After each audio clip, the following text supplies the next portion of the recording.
Epic recently revealed that they paid out over $350 million to creators in 2024 alone, and that got me thinking, which Fortnite creative maps have made the most money? To figure this out, I turned to Fortnite.gg, which gives an estimated revenue range for every Fortnite map. And just to confirm its legitimacy, I spoke to a number of developers that confirmed these numbers were fairly accurate. But just to give a little more margin for error, I only focused on the minimum amount of money that these maps are estimated to have made. So today, I present to you the top 15 highest grossing Fortnite creative maps of all time. We're starting off first with Murder Mystery from Good Gamers, which came out October 20th, 2023, and is estimated to have made at least $1.3 million.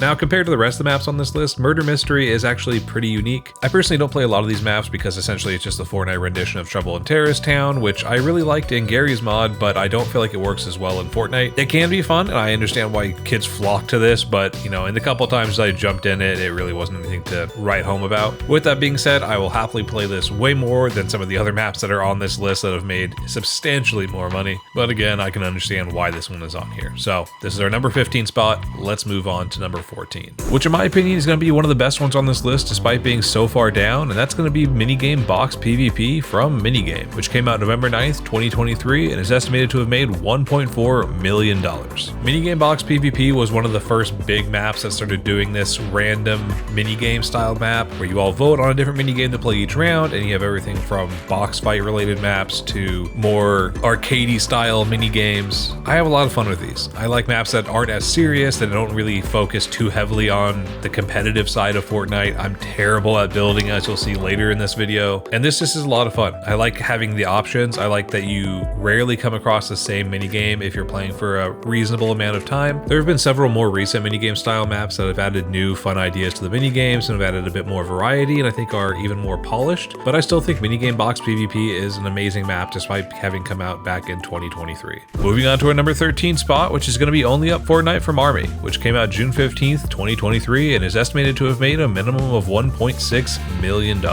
This map actually got a lot of attention throughout a number of corners on the internet because of how fast it grew, despite the Only Up idea not originating in Fortnite. Only Up was its own game outside of this, but the rendition in Fortnite got incredibly popular and of course started a whole trend of maps going off of this. For better or worse though, this was one of the original Only Up maps, so it makes sense as to why it's on this list. A big reason for this map's popularity though and why it popped off was because so many people were trying to go for speedruns and of course trying to complete the map overall, which increased its playtime and then of course made it pop off more on the homepage. Now on to our number 12 spot, which is going to be another forerunner in a long running trend of maps, and that's going to be Bed Wars from Good Gamers, which came out August 20th of 2023 and is estimated to have made a minimum of $1.9 million.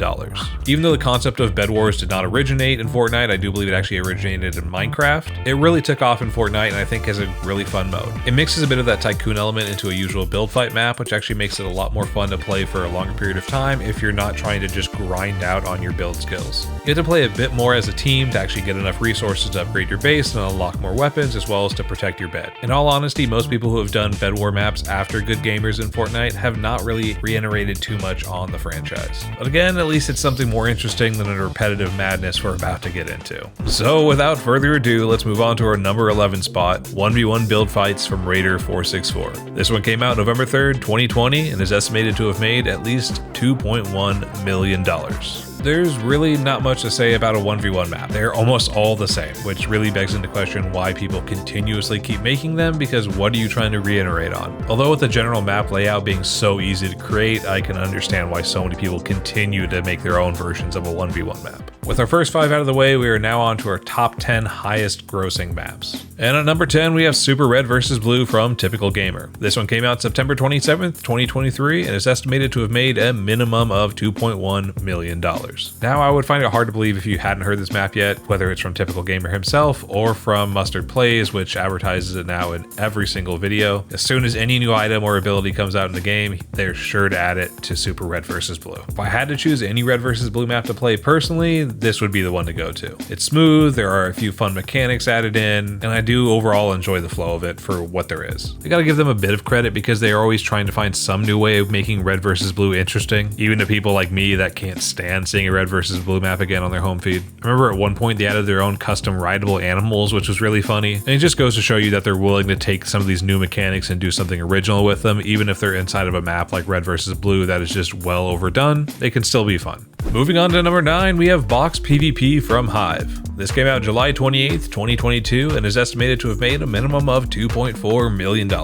For me, this map goes right in line with the 1v1 map as far as how simple and straightforward it is. Much like our usual 1v1 maps, this map is for people who want to grind out their building skills. The difference here is this one focuses a bit more on people who want to practice their very close quarters building skills, where I feel like 1v1 maps are more for people who want to crank out and practice their mechanics. It's obviously not my cup of tea, as you can imagine, but I can see why people who love practicing their builds play this all the time. In our number 8 spot, we have Bio's Trio Zone Wars, of course from Bio. This one came out April 11th, 2020, and is estimated to have made a minimum of $2.7 million.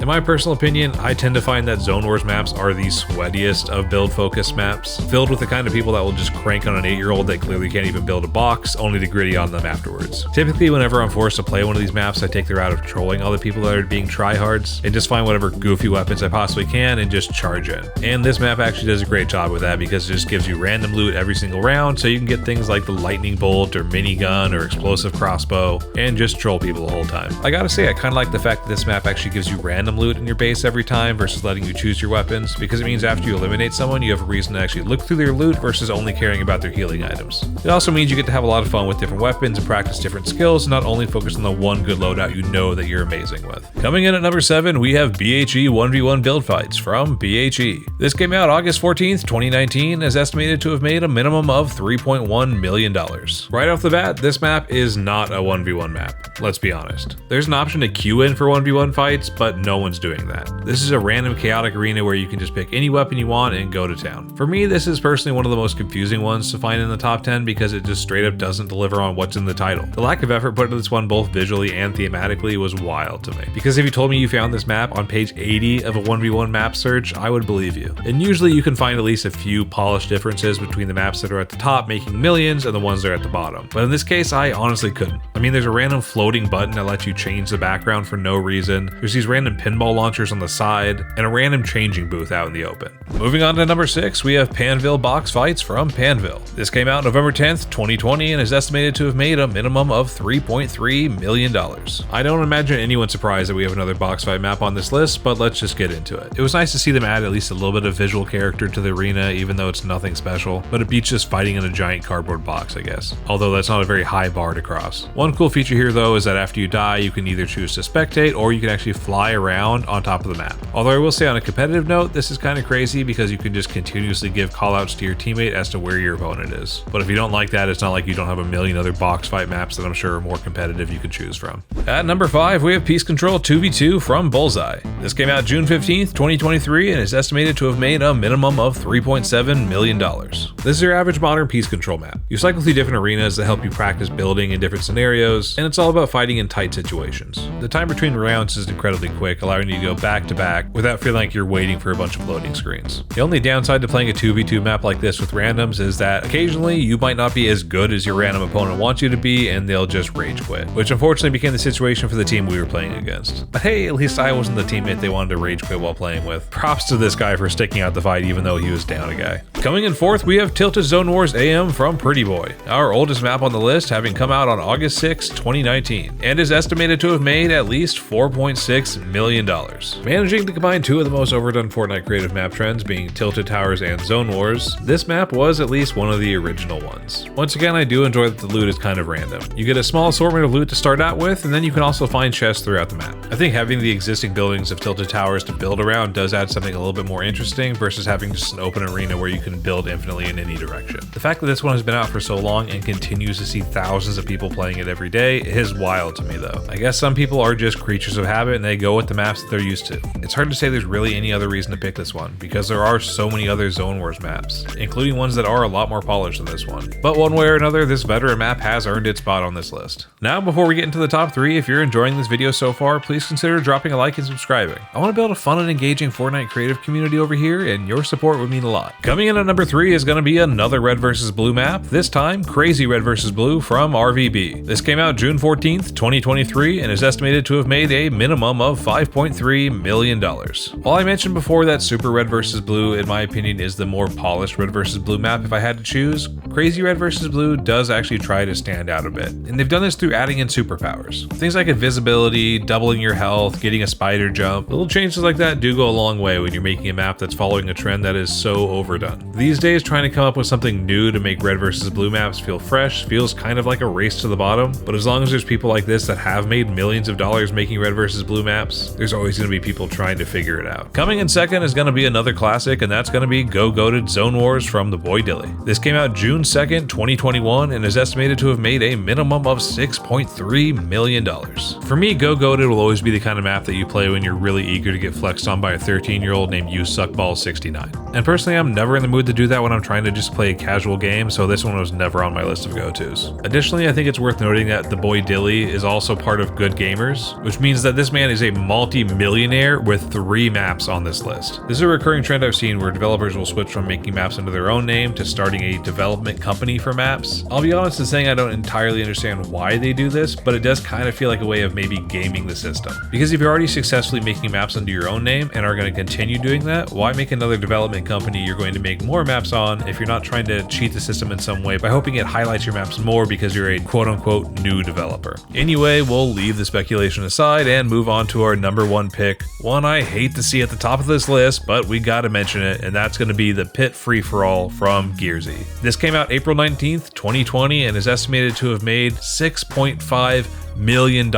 at minimum. Now, one of the reasons that I hate to see this on the list, aside from it being an incredibly generic map, like many of the other ones on here obviously, is that Gearsy as a creator has become pretty well known in the Fortnite creative community for doing some pretty unsavory things in order to help promote his maps. This included trying to make it seem like in order to unlock certain items in the map, you actually had to like and recommend it in order to unlock it, which is not a feature that any creative map can do. But when you're a gullible kid, you'll go along with it, which obviously lends to your map getting promoted more, which is why he made it to the top of this list. In addition, he also notoriously tried to trademark the Pit name, which is kind of ridiculous because he didn't come up with it in the first place. But then again, I guess you don't get to the top of a list like this by following the rules. And that's it, ladies and gentlemen. Thank you so much for watching. I hope you enjoyed a more chill video this time around as I work on my next bigger video discussing some of Fortnite's new first-person creative maps and revealing my own new map. I also released a new Discord server where you can meet other amazing creators and find new Fortnite maps to check out. Link for that is in the description. Anyway, bye.